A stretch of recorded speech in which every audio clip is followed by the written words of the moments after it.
Symbols of faith and public exhibitions of piety have been a powerful means of control and resistance. In late medieval Spain, for example, Carnival, Fat Tuesday, Corpus Christi processions, and passion plays signify the onset of holy days where Christians outwardly express their devotion to God. The faithful gather together in plazas and city squares to celebrate feast days or to indulge in food and drink before fasting for Lent. Jousting, dancing, music, and extravagant meals often preceded the ceremonies, and each social class had their respective roles. Despite the inclusion of all religions and peoples, the ostentatious celebrations were segregated according to social rank and religious denomination. These religious processions were used to solidify social, political, and religious control. In a carefully choreographed procession, Jews danced while carrying the Torah in a belittling, ritualistic fashion. In a similar manner, the Muslims held the Quran with both hands and walked alongside their Jewish counterparts. After the Jews and Muslims solemnly went through the procession carrying their holy texts, the limelight and the attention then focused on the Christian Bible. The crowds cheered in ecstasy for the exaltation and superiority of the true monotheistic Christian faith. The Torah and the Quran were part of these processions for a significant purpose: to reinforce the glory, superiority, and majesty of Christianity and those who were the rightful bearer of God's authority on earth. Philosopher and historian Michel Foucault wrote extensively on the use of grandiose public displays of power. The symbols of public festivities, according to Foucault, were affirmations of power and functioned as a method of disciplinary control. The triumphant processions affirmed the truth-power relation in a demonstrative open display for all to see. Throughout history, ostentatious parades and festivities served to legitimize the authority of the dominant social classes. Given this bleak history of pageantry and religious celebrations, one must ask, were these ceremonies strictly used to dominate and subjugate the masses? Were there other avenues through which the average layman interacted through religious symbols?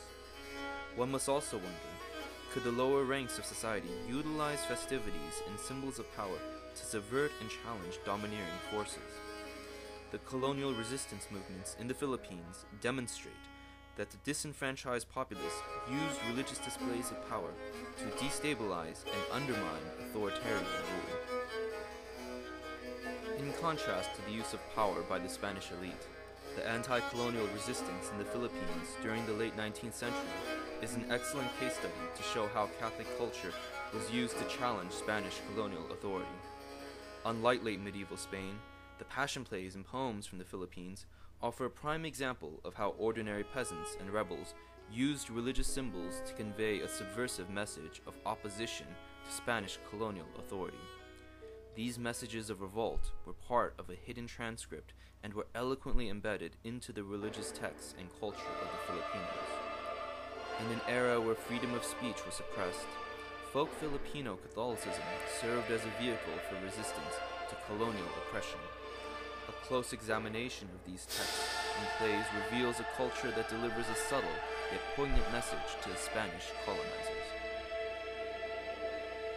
Most Filipinos during the late 19th century, ironically, wholly embraced Catholicism, despite the fact that Catholicism formed an integral component of Spanish national identity.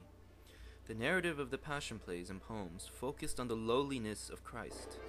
The concept of the lowliness of Christ attracted large followings among the poor, unlettered, and the peasants in order to initiate popular uprisings in 1841, 1872, and 1896. Prominent revolutionary leaders adopted the role of the suffering Christ, while peasant rebels assumed the role of loyal disciples. The Filipinos had a unique interpretation of Christ, which was far from an image of a docile, submissive leader. Filipino anti-colonial fraternities presented an image of a Christ who challenged the status quo and the injustices of the Pharisees and the Sadducees. The religious discourses of the Filipinos, following in the Christian tradition, emphasized the importance of spiritual bonds and the rejection of earthly arbitrary authority. The revolutionaries preached a message that emphasized transformation, conversion, and rejection of inequality in the unique Filipino Catholic discourse of resistance. This tradition of using Catholic symbols as methods of protesting injustices carried on into the 20th century. In the early 1980s, young Filipino men endured crucifixion as a means to vicariously suffer with Christ.